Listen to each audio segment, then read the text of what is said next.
What up, fellas? What's Gucci? What's up, man? What up, everybody? Welcome back to another episode of Cuttin Deep with the gang. It's good to see y'all, man. What's up, man? It's good to see you too, bro. Reach across, make it work. Yes, sir. How y'all been, man? Very quickly. Man, I got a child, so I've been up a lot. That's all you guys say. But I've been good though. We've been good. We've been chilling. You know what I'm saying? That's good. Yeah. I've been cooling. Yeah. Just made this move. Congratulations on that. Thank you, sir. That's amazing. Life has been. It's been cooling. That's good. Like because of the way that I moved, it wasn't like one big move, so it wasn't all hectic. So I've been alright. That's good. Been We're getting gonna some have good to sleep. all of us catch up off air because we can't waste all this time on air. That's not for y'all. Yeah. But so this week I'm gonna dive right into the topic. We're talking about billionaires. Billies. And this is actually a really dope topic that you put us on to, Christian. And it's the idea of whether or not there should be billionaires today. Right. Should billionaires exist? Should they even exist? And I think there's a lot we can talk about with this topic, but let's see how it develops. So initially, when I thought about this, the first thing that came to mind was like and just briefly, because you could talk a lot about this, but this isn't the crux of what we should be talking about. Like, how are billionaires even created or made? Like, what are the most common ways? Because a lot of people inherit wealth. That's true. It's not self-made. So chop it up real quick. What do you think about how billionaires are made? And does that have an impact on how you view this topic? Because I know it does for me. Go ahead. So I think about it from two perspectives. For example, if I become a billionaire, like I want to do everything I can to pass on to my family, to Hezzy, my son, and to whatever other kids or little cousins I got. So if I can make them billionaires because of what I do, I'm gonna do that. Facts. I think anybody would. You know what I'm saying? Sure. Everybody wants to provide for their family as much as possible. Now thinking about the general population, I don't know. Like, I don't think I have a problem with generational wealth being passed down. I mean, how could I have a problem with other people doing it if I don't have a problem with me doing it? For sure. Because that would just be like envious of me. You know what I'm saying? But how most billionaires are made, I would probably say business. For sure. I think there's two ways. I mean, I guess 3 ways. You could hit the lotto multiple times and win it that way, but I don't think that actually happens. But you either And it's not in the billions. exactly. That's why I said multiple times. But like it's either dang, that'd be a lot of multiples. Yeah, your chances of hitting the lotto like 5 times. You either work for it yourself or somebody worked on it on your behalf and gave it to you. For sure. And what's crazy that we got straight into this is because remember when I said I was like, oh shoot, before the pod, this was what it was because, and we're gonna get into like the morality and everything of this later, but it was like a lot of people don't like generational wealth, but when you think about it, low key, that's the most moral way to become a billionaire. 100. Because it's like I was just given this money. Like I personally didn't take advantage of nobody or do anything to get this money. Like I just got it. Whereas like if and I'm not saying all billionaires do this, but if you make your money like for yourself, people are going to think that, oh, you had to take advantage of these people. You had to pay them less or whatever. So it's like when I saw that, I was like, oh, I mean, there's kind of a point to that. What you think, Jay? I think that the idea of leaving something for your family is very financially responsible. And that's real love, bro, because yes, the most important thing you want to leave behind for your kids is, one, your example of living and loving like Jesus. But I don't see anything wrong with, setting your kids up or your family up for a life that they can choose to do with that money whatever they want to do. Like, I don't see a problem with that. I think where I start to be like, is when I see people really hustle and try to get to become a billionaire. I think that's something that opens up a different thought pattern for me. But I don't think there's anything wrong with generational wealth. And something that I heard about generational wealth, like, and this person's not a billionaire, but they're still really, really wealthy, is Shaq. Yeah. And he was talking about his kids and how he's not just going to give his kids his money. Because, well, first of all, his kids are already in a position where their dad is Shaq. So they're already going to have opportunities that aren't going to be opened up to other people. But the saying that he said, and I was like, oh, he was like, 2 degrees to get my cheese. Oh, snap. And he was like, my kids got to have 2 degrees before I give them my money. So that encourages them. Like, I have to go to school. I have to do my stuff to get it. Won't be now, a crutch for them. Exactly. Yeah. And so now, whether he's going to hold to it at the end of the day, like when he passes on, and is he going whatever, I don't know. But, like, at the end of the day, his kids have the mindset of, like, I got to work for this. Right. I agree with that. And either way, right, whether it's generational wealth or you inherit it or you work for it, both people are a result of the capitalism that we live in today, right? There was never this much money ever in history. Like, that's the way it's worked. Right. As time goes on, people get richer. You know what I mean? So, all people get richer. Yeah, it's crazy. But do you all think, just real quick, because I don't want to be on this topic too long, do you think that capitalism has failed? Damn, that's a big question. Try to chop it up a little bit, though. Like, what do you mean by failed? Failed in the sense of the rich and poor gap is growing. Do you feel like people are exploiting others to continue to get richer without people moving up together? So, what do you think about that? Okay, so there's a lot in that, but we'll there is. Step through it piece by piece. Exactly. So the exploiting part. So to understand like how business works, in order for say you have a great idea, that idea is worth like all the total value of whatever could be. Yeah. Right.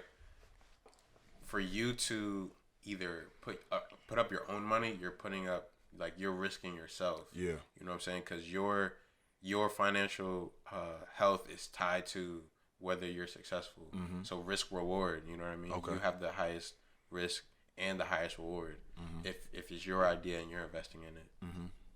Or even if you get other people to invest in it, they get a percentage. But whatever percent, like if you start 51%, like it's still all yours. You know what I'm saying? Right. And you have the most risk.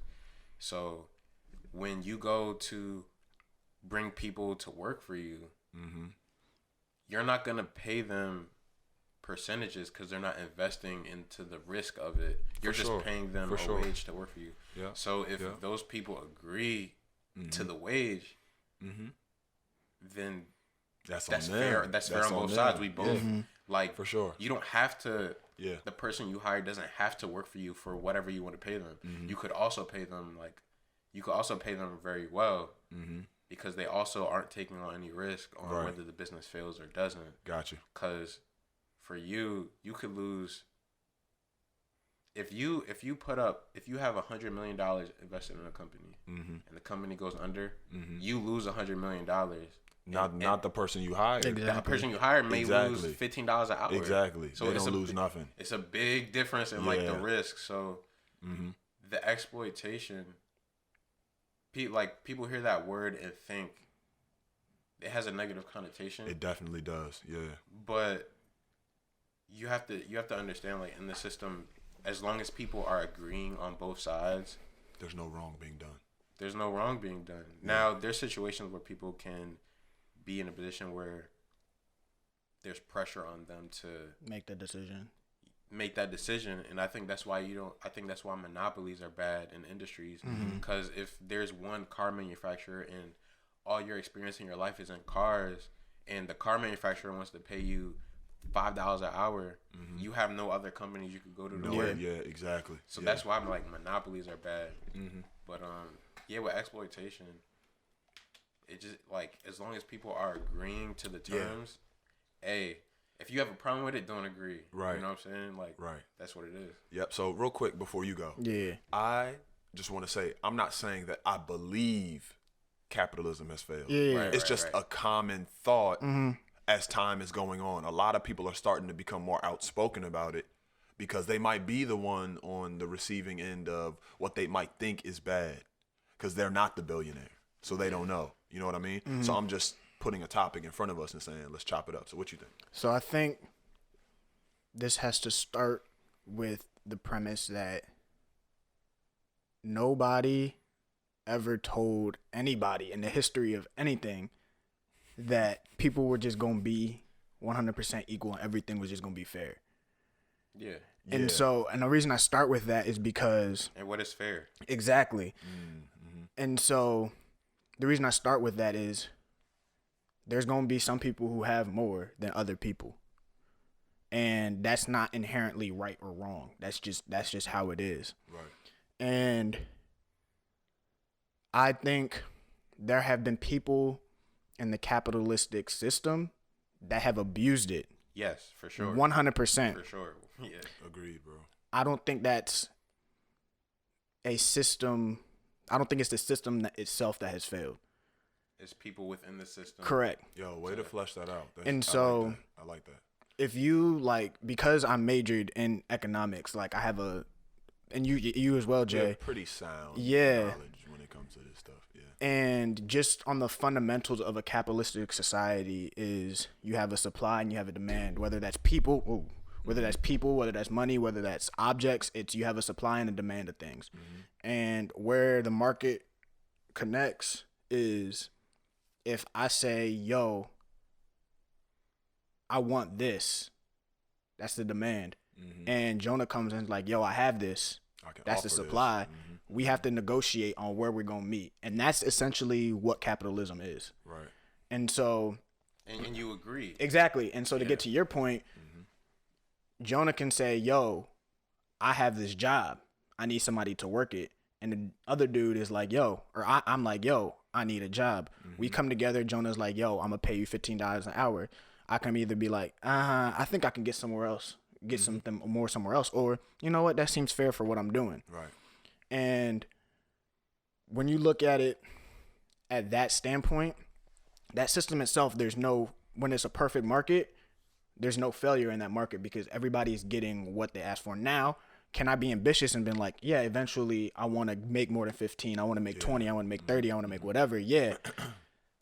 But now I have to prove why I'm able to make that because if I'm the only person on this planet that can do what Jonah's looking for, your price go up. Jonah's like, dang, the supply low. The supply's low. Yeah. So now Jonah's like, dang, I might have to pay this man $50 an hour to do this job. Right. Regardless of the difficulty of the job. And so, but if I'm like, man, I think I should be getting paid more than 15, and Jonah's like, but there's 17 people behind you that can do the exact same thing. All right, you can go try and get somewhere else. I'll just hire one of them that'll want it for 15. That's what's going to happen. Yeah. And so regardless of the difficulty of the job, if, say the job was doing push-ups, right? Doing push-ups in itself may not be the easiest thing, but there's a lot of people who can do push-ups. And there's a lot of people who can be taught to do push-ups. For sure. So while the job may not be easy, I can find somebody who can do it. Yeah. Now, if the job is chemical engineering, very few people are good very few people can do it, and that could be the easiest thing in the world to them. But because they're one of 5 people that know how to do it, they're gonna get paid. Their price is gonna be up. Yeah, for sure.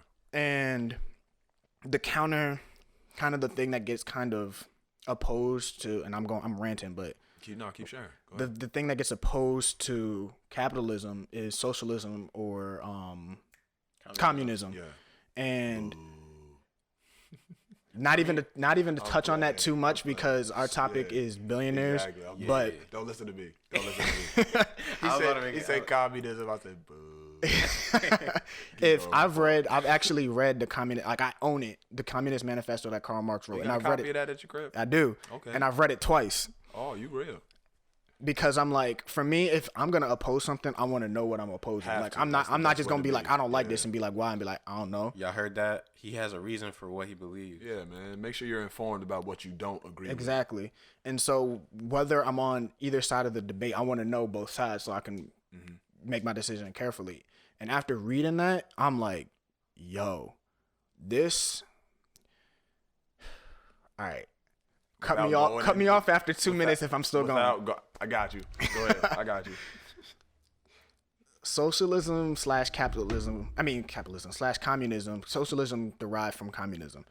That system is designed for a few people to have all the power.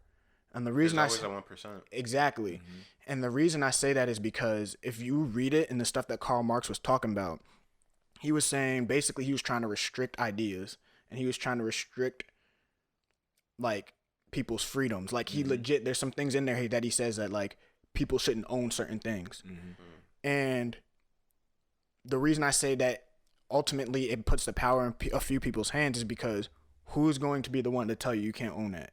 Exactly. Yeah. The people who are in control of what people control are going to be the people that have the control. For sure. So what it's going to end up being is these 10 people in the nation are telling everybody what to do. So while technically speaking, they might not have more than other people in terms of monetary wealth, they have all the power because they have to be the one to run the system. I mean, they would also have more money. I mean, yeah.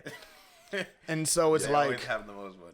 Yeah. And so it's like capitalism is a lot of the reason why the world is today, good or bad, because capitalism in itself inspires or creates inspiration, opportunity too. And so it's like everyone, for sure. Like we were talking about, you do icon parables and all that. It's like if nothing that I create is mine anyway, why would I do it? Like if I can sit here now in the Communist Manifesto, they do say everybody should be working, right?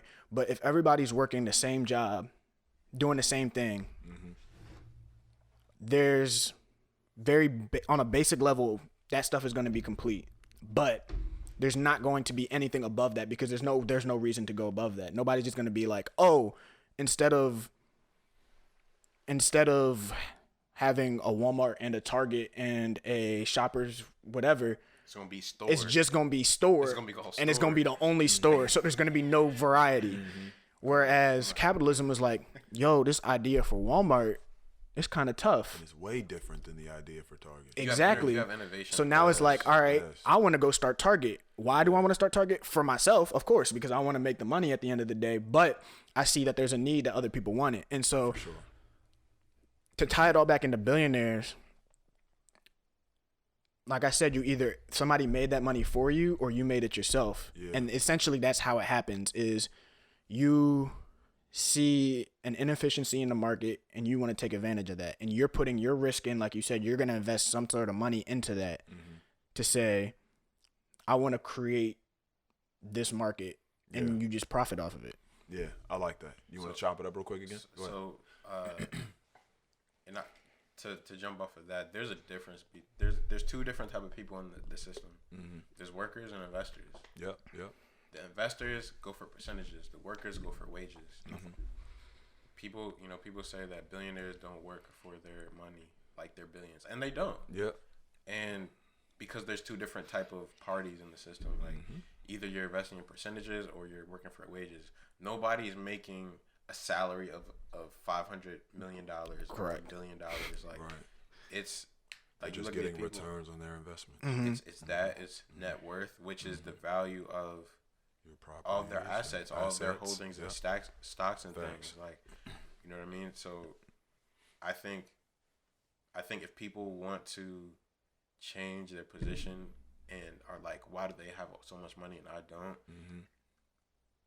We have to stop only working because you're only going to get so far with the labor of your hands. Like you need to put money up and have 10 other people working with their hands, ideally for me paying them a fair wage for a wage that they will agree with. Yeah. Otherwise, they wouldn't be working anyway. But paying a wage that they agree with, and you can expand your net worth that way faster than you could with your own hands. And a lot of people think that you have to, in order to become wealthy, you have to work with your hands to do it. And if you don't work with your hands, then it's wrong.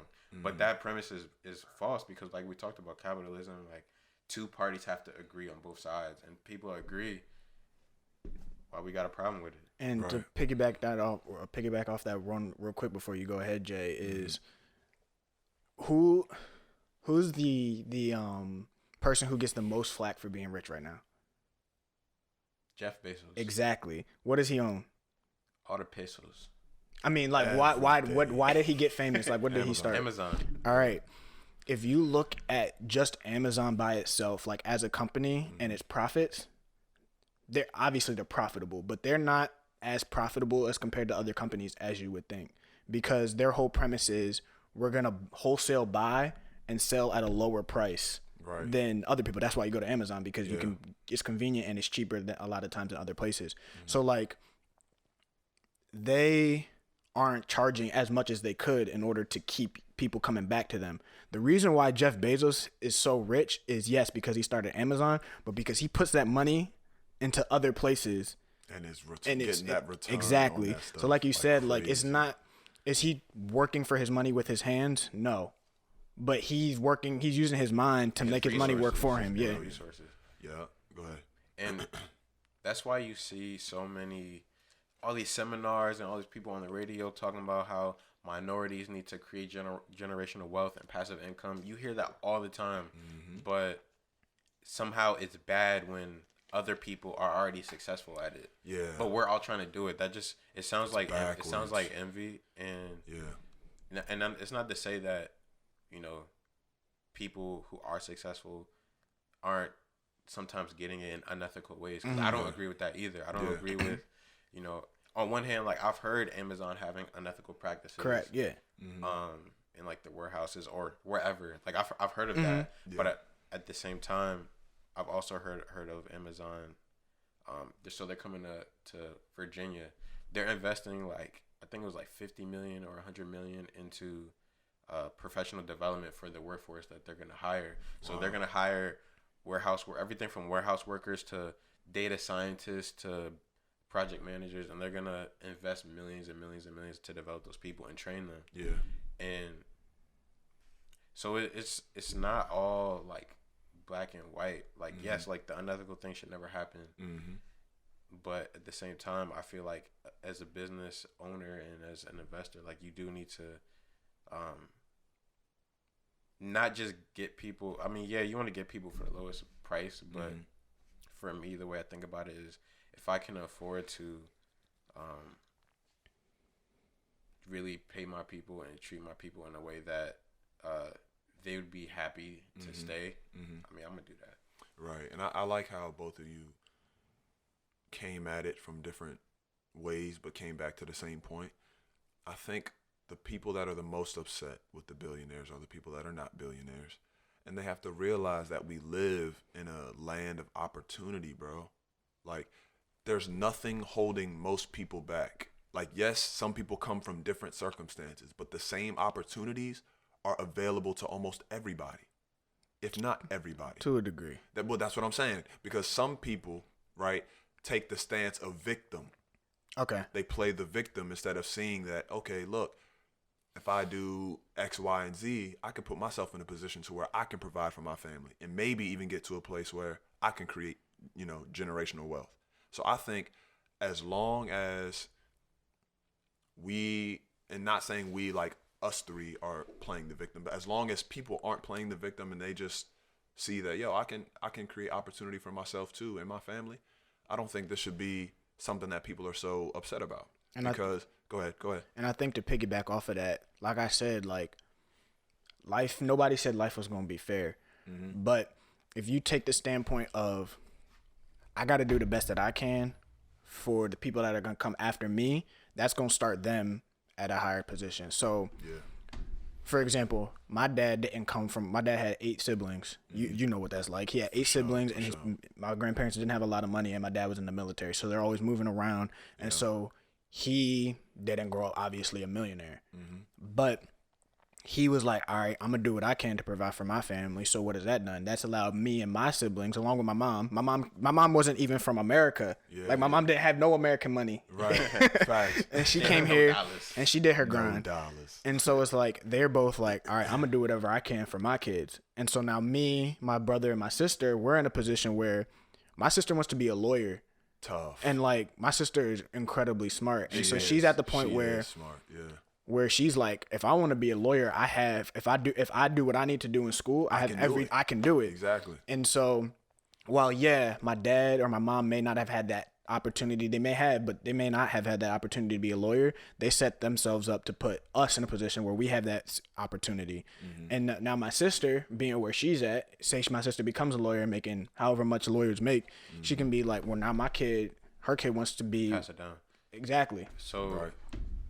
So the challenging thing with that, on the other side of that is, because Black people specifically. Oh my gosh! I was just about to comment on this. Black people specifically, like we're starting late. Yeah. So there's less being passed down. You know what I'm saying? And that's not our fault. Like now we're like this new technological economy, like all different type of ways to make, like the world is crazy. Yeah. All different type of ways to make money. That's where we are now. But for generations past, people weren't able to pass down as many things. Because, for example, say you have an amazing idea. Like, okay, so on one hand, I believe innovation flows to the top most of the time. But if you have a great idea, but you don't know any investors, it doesn't matter. Like as you sit right here, you can have the idea for the next Apple, Amazon, Tesla, whatever. But since you don't know anybody, you're not gonna get investors. You're not gonna become a billionaire, even though you have a billionaire idea. But there's other people who they come from money or more resources. Just I'll say more resources. Right. Whether it's people who have money or if they have an idea, they can then have that trampoline, because it's not just money passed down, it's resources passed down, being in the families of people that run businesses, down, all of that. Yeah. So that's one thing that in the land of opportunity, others have more opportunity. Yeah. So I don't want to ignore that either. Yeah, for sure. So, but also when we talk about fair and equality, like we have to define what that is, because what is fair? You know what I'm saying? So if I know what you mean. Yeah, it's different. It's different. So if you go out and work 10 hours today and I work 5, I don't deserve everything that you got. If we go do the same thing. Right. Exactly. You know what I'm saying? There's a lot of other factors that can go into wages a person makes. I'm not trying to go that deep. I'm just saying, there's by nature going to be variation in the value that we provide. Yeah. So, for example, if I put up $100 million to start a factory, I put up $100 million. If you want a job there, you may just get $20, $25 an hour, which is good. Yeah. But you may just get $20, $25 an hour. But me, I'm gonna make millions and millions and millions on it. I think that's fair because I put up $100 million of my own money that I could possibly lose. You know what I'm saying? It's just like when you go to casino. If you're all in, like you're gonna hit, you might hit, or you might lose it. Flop. But if you put in a little bit, your reward is gonna be a little bit. You know what I mean? So, in terms of fairness, it should always be in terms of equal opportunity and not equal outcome. Correct. Because equality of outcome would say, no matter what you do, and no matter what I do, our outcome is gonna be the same. So if you are, if you're Elon Musk. And you change the world, literally change the world.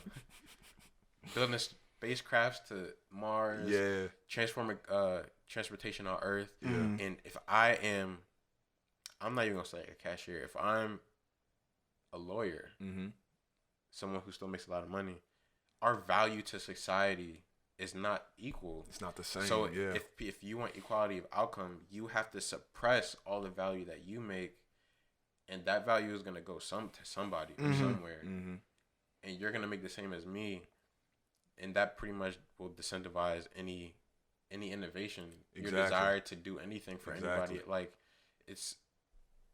you're not gonna be able to reap the fruits of your own labor, of your own, whether it's your hand labor or your mind labor. Nobody's gonna. You have to be unjust to people to create equality of outcome. You know what I'm saying? Yeah. And to piggyback off of that, like, in terms of what is fairness, like you said, like, and just to bring it up, because it's another debated, it shouldn't even be debated, but topic that's within this realm is the pay gap between men and women. If you're talking about, I'm a guy, I do this job, there's a woman, she does this job, it's the same exact job, 100% they should be getting paid the same exact amount if they're in the same, if everything is equal. So if I'm, just to use it as a basic example, if I'm working as a cashier at Walmart and there's a girl working at the same exact Walmart doing the same exact job as I am, they should be getting paid the same. Well, maybe. What you mean? So the way that it could work, employers either have a set wage for a position. Yeah, I'm talking or a range. Yeah, so I'm talking about in terms of it's a set, like they pay $15 an hour. Like that's how much cashiers get paid. People negotiate too. Yeah, that's a factor. Correct, but I'm not getting into all of that. Okay, I'm talking about in the most basic level, like the value of the position. The value of the position. Right, right. But where the pay gap, I think there is a definite pay gap. But where I think people take it too far or aren't understanding fully is if you look at what are a lot of the jobs that women have more than men? Teachers, nurses, stuff like that. Humanities. Exactly. And that, I think, makes the pay gap greater because a teacher's not going to get paid the same as a lawyer. There's also more men in STEM. Yeah, and that's what I was going to say. There's a lot more women now, but it's always a thing where, they're trying to recruit women for STEM. There's all these initiatives, which is good because they should be in office. Exactly. There's not as much as men. Exactly. And so, like, even if y'all just go back and think about all your teachers growing up, 80% of them are women. And so, because there's more women in this field and they get paid lower than a STEM field, and there's more men, the whole field gets paid less than the whole field that men get.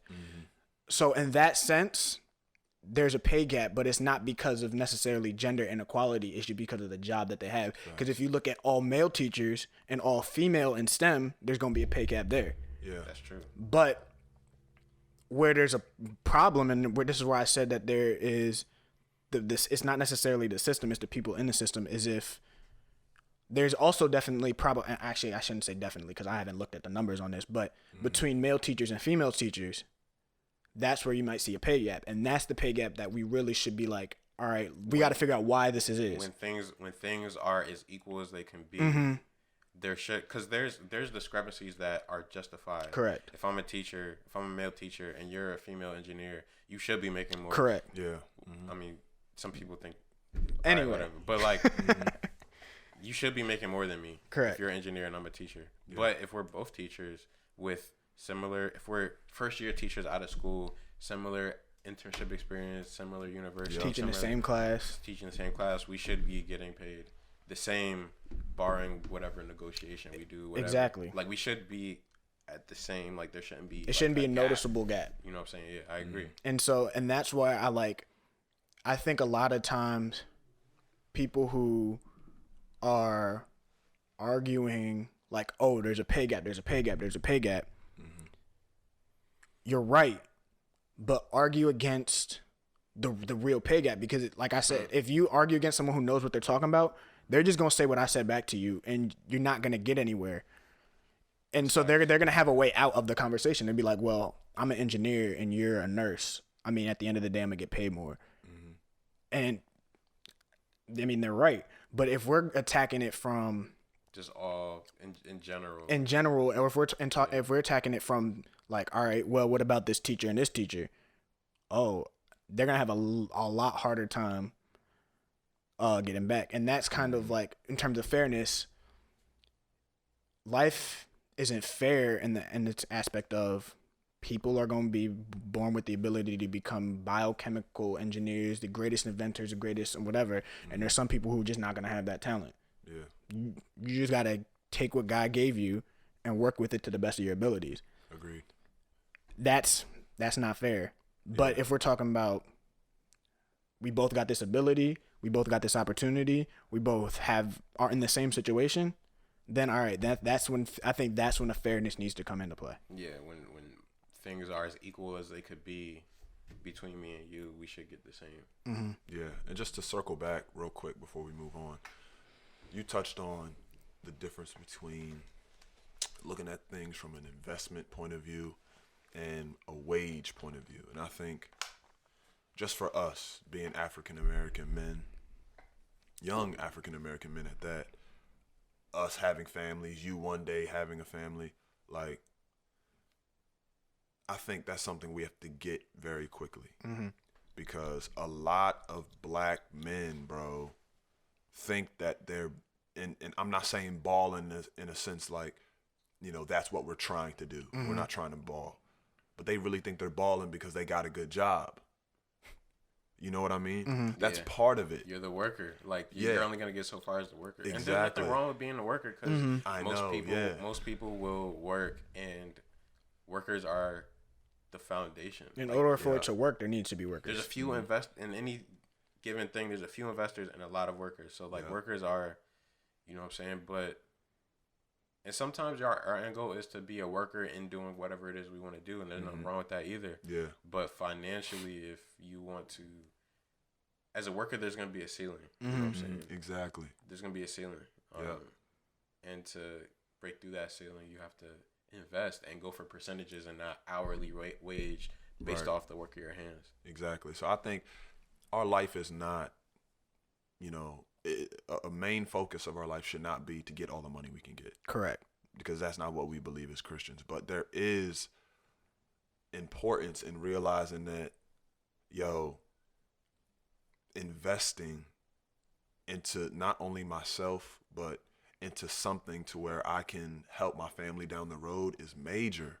Like, it's so major. So it's really a huge topic with us as African Americans, right? It really is. And I was talking to Art about this not too long ago. And it's just like, we have to understand that our money can work for us. That's what you were mentioning before, you know, and it shouldn't be about just making the most I can on a paycheck. Sometimes it's about setting something aside and not seeing it for a while, and you get that return on the investment years down the road. You know what I mean?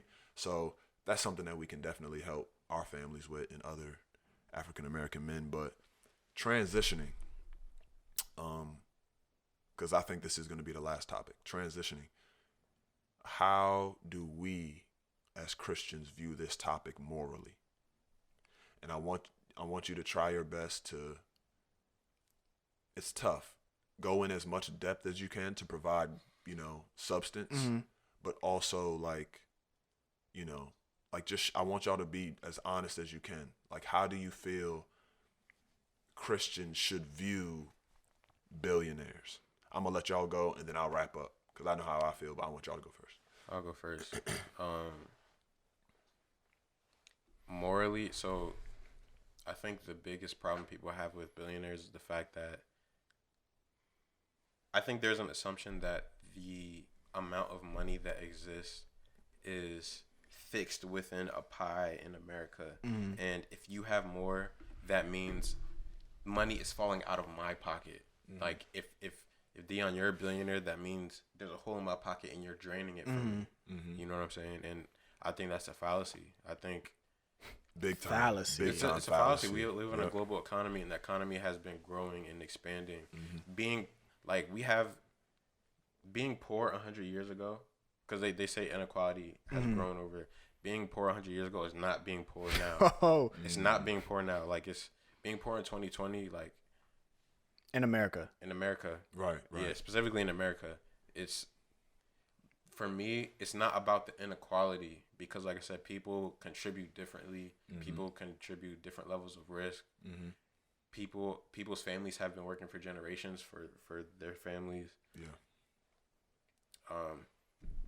It's not about the inequality between people. It's how are the poor doing? Like, how are the poor? How are people in poverty living? You know what I'm saying?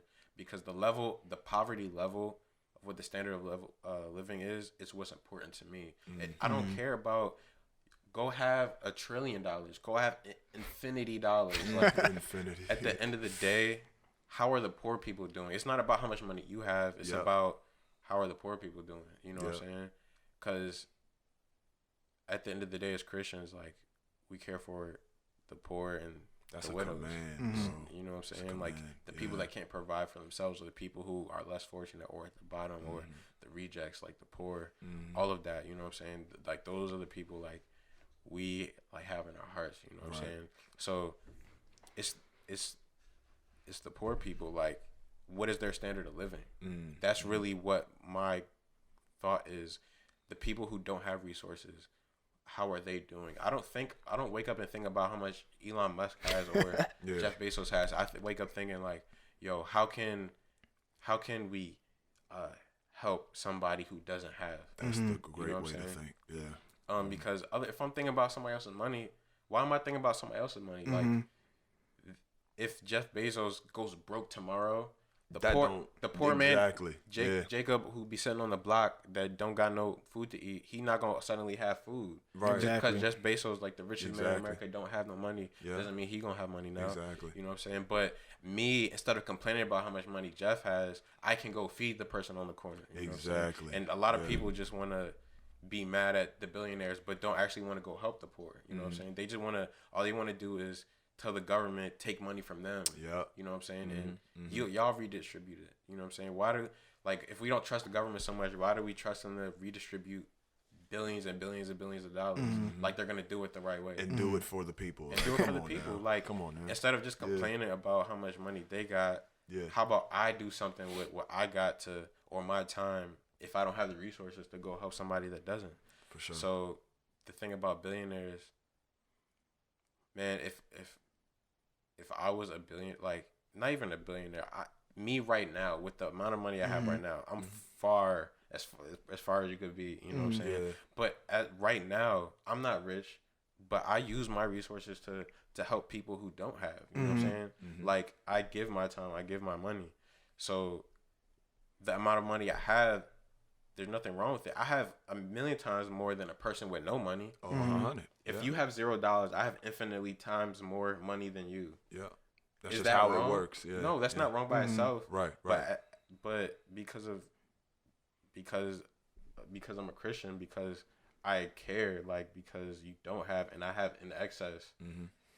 Even if I don't have an excess, like, I'm a gift to you. You know what I'm saying? I'm gonna share my resources. You know what I'm saying? And if I don't have resources to share, I'm gonna share my time and whatever I can. So the amount of money you have is not inherently good or bad. I think it's what you do with it. It's where your heart is. I think, like, you know, if we're talking morally, if you're just after money and you're stepping on people, if you're treating people wrongly, if you're treating your workers unfairly, it's cause for concern. You know what I'm saying? If you're corrupt, your heart's not right. You could be a billionaire and be out here helping communities, building up people, and doing this, that, and the third. You know what I mean? You could be doing a lot of things, and I get that a lot of people don't see that a lot. You know, billionaires have done humanitarian things, for sure, things like that. Maybe it's just that people don't see it enough to where people think having all that money is inherently bad. But, you know, I would like to question, like, it's all about your heart. If you're making whatever you're making right now, doesn't matter the amount. How much are you giving to somebody who has less than you? Not letting borrow money, giving. How much time are you giving? How much money are you giving? Ask yourself that, and then check yourself when you get mad at billionaires, because it's not about how much in excess you have, because it's nothing to give out of excess, because excess it's easy. It's easy. Here, I have way too much that I don't even know what to do with it, so just take something. Right. Like, whatever. It's like going to McDonald's and you have a meal, but they give you extra fries. you weren't planning to eat the extra fries. You're not gonna do nothing with it. So it's nothing for you to just give it to me. Right. But it's another thing if you bought them fries. Oh, you got one fry and you split half with me. Like that's totally different because you could use that whole fry. Right. You know what I'm saying? And people's heart, I don't think is right on it because how much are you doing right now with what you have? Exactly. I get it, we're not rich, but that's not stopping me. That's not stopping anybody from. Like I said, if you don't have the resources, you could give your time. Like there's a lot of things you could give. You could give encouragement. Yeah. Sit down and talk to somebody who would benefit from a talk with you. You know what I'm saying? And yeah, man, it's not about the amount you have. It's about where your heart is and what you do with the resources you have, no matter the amount of money.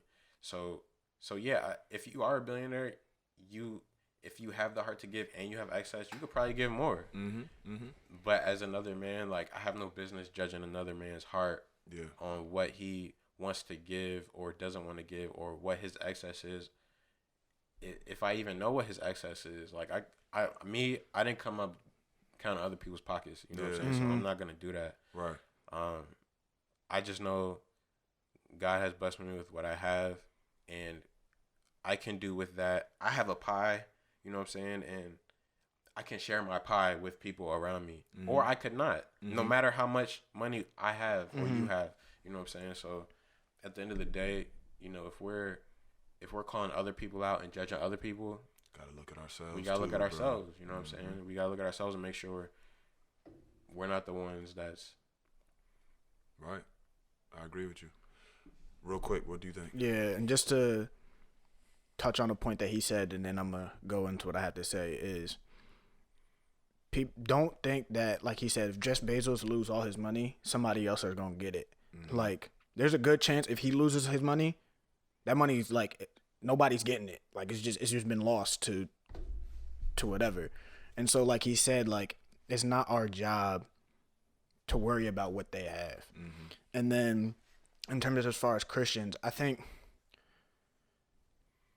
it's not the responsibility of the rich people to take care of the poor.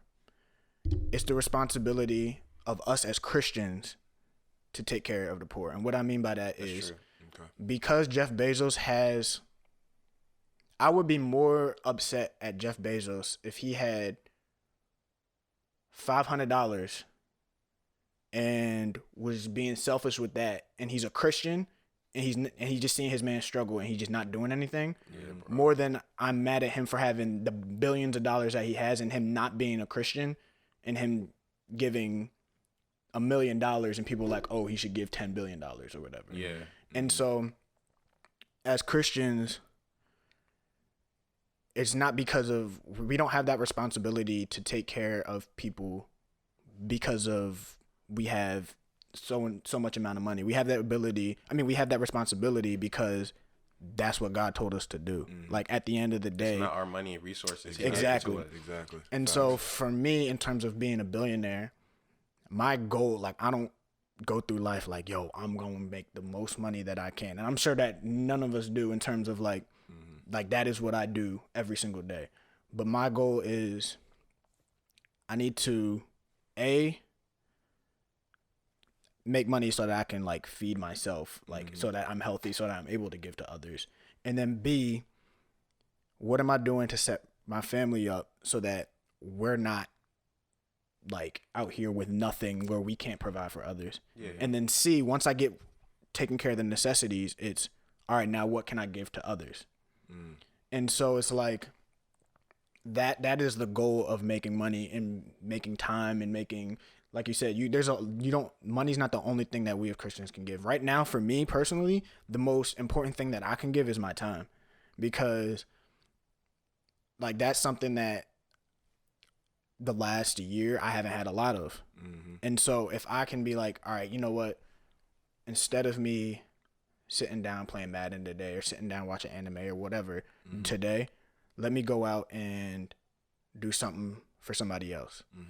And one thing that it was one of my former pastors that he had said, because I moved, so I don't go to this church anymore, but he was talking about giving, and he was like, the biggest excuse that a lot of Christians have to give, or not the excuse, but the biggest thing that they say is, when I get more, I'll give more.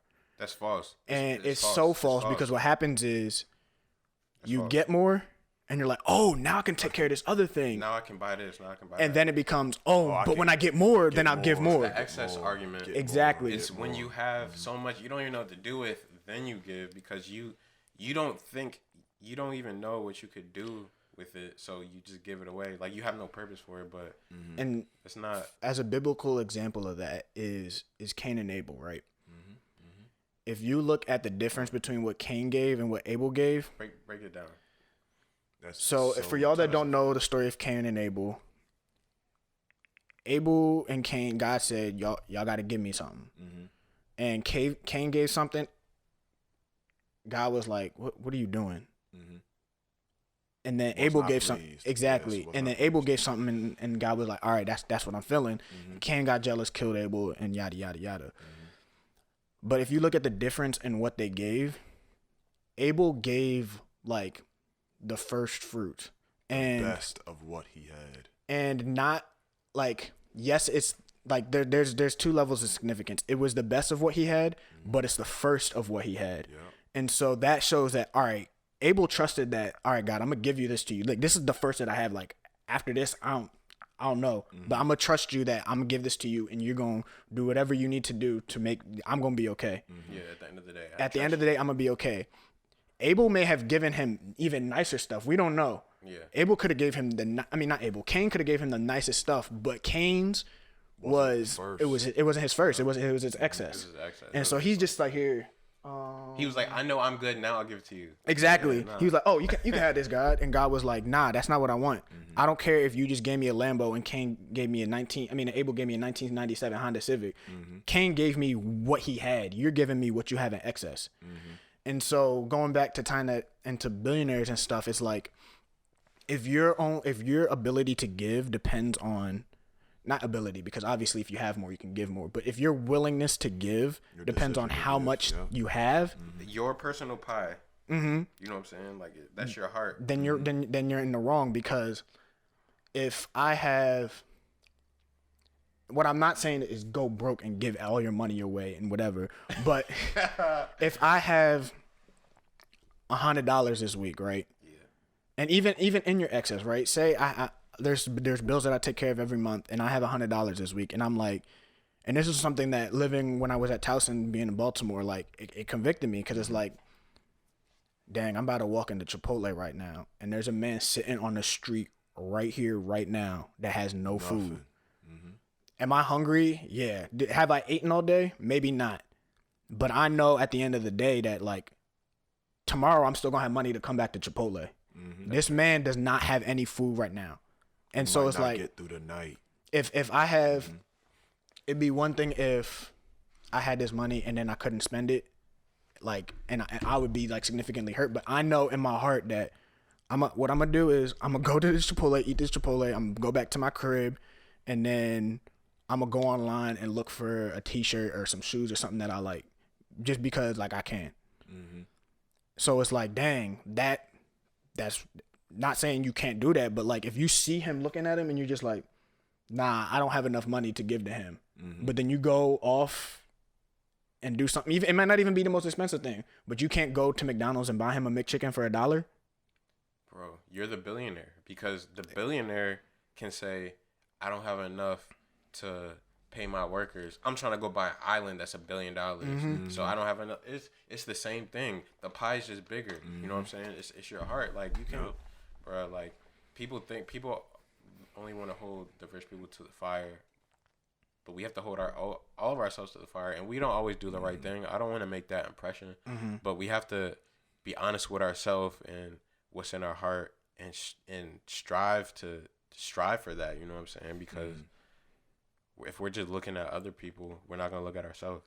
Right. I agree with y'all. And just to close, I think where my heart is on it is one verse that really comes to mind. And I don't know the exact verse because my memorization of scripture is not good. But in the Bible, it says that we must seek first his kingdom. and everything we need will be given to us. Mm-hmm. Right? And I think that has to be what we live by, bro. Like, seeking first the kingdom is seeking first God's will, Mm-hmm. obedience to his word. And his word tells us to take care of people that are in need. Yeah. No question, right? So I like how you keep using the pie reference, right? Everybody's pie is a different size. But that doesn't mean that we can't take care of the people around us that are hurting. Like, That's right. And there's a lot of them. Like, you can sit and think of 10 people right now that are going through it. Mm-hmm. Easily. Mm-hmm. Easily. And that should be something that we seek to do daily and weekly. Like, yo, are you good this week? Like, do you need help? Right? And where a lot of Christians are is they're willing to give. They are. But a lot aren't willing to do what you touched on, Deion, and that's give of your first. Mm-hmm. Right? A lot of people will do this first, right? If they just got paid for, on the first, they're like, all right, let me take care of these bills. Let me do this. Let me do that. And then I'll see what else I can give. Mm-hmm. It takes a strong Christian when you first get whatever payment you're getting to give before you've taken care of your stuff. Mm-hmm. Because that says, all right, God, I'm trusting in you to cover this need because this person needs it even more than I do. You know what I mean? And I just seeing that growing up really has me in a place where I'm super passionate about that because, that's all my parents did. My parents don't got bread to this day. Mm-hmm. You know what I mean? But they literally have somebody new living in their house every year. Mm-hmm. Providing for people that don't have nothing and they don't got nothing themselves. So for us, I think we really have to, yes, be responsible to the needs of our families and for ourselves, but God calls us to give of our first, bro. And that first is a powerful thing. Like, that first is not when I'm ready or when I've taken care of my shake. No, that's like that needs to be a priority. That needs to be one of the utmost. After you give to the Lord, right? Because we're called to tithe.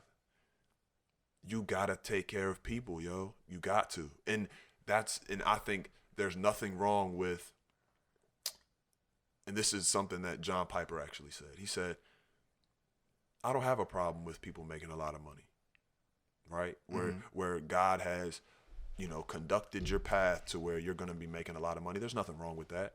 His words were, as long as you are giving more than you're keeping, and he's talking about people that are really rich, right? And some of us can't do that because we be on the street. Yeah. But not like for people that really got the bag. I don't mind if you make a lot of money, but if you need to be giving a lot of that away, because if you don't need it, you're going to put yourself in a position where you're going to be, one of two things is going to happen as you get more money. I can get stuff for myself. I can get stuff for somebody else. More times than not, people are going to lean to get stuff for themselves. Mm-hmm. And that's just how we are because we're sinful. We're selfish. We're evil by nature. So I just think it's important to keep that first in the forefront of our mind. Like, we are called to give at a high level to the point where people are going to look at you and say, yo, are you taking care of everything you need to take care of? No, I'm good because I know God got me. I'm good.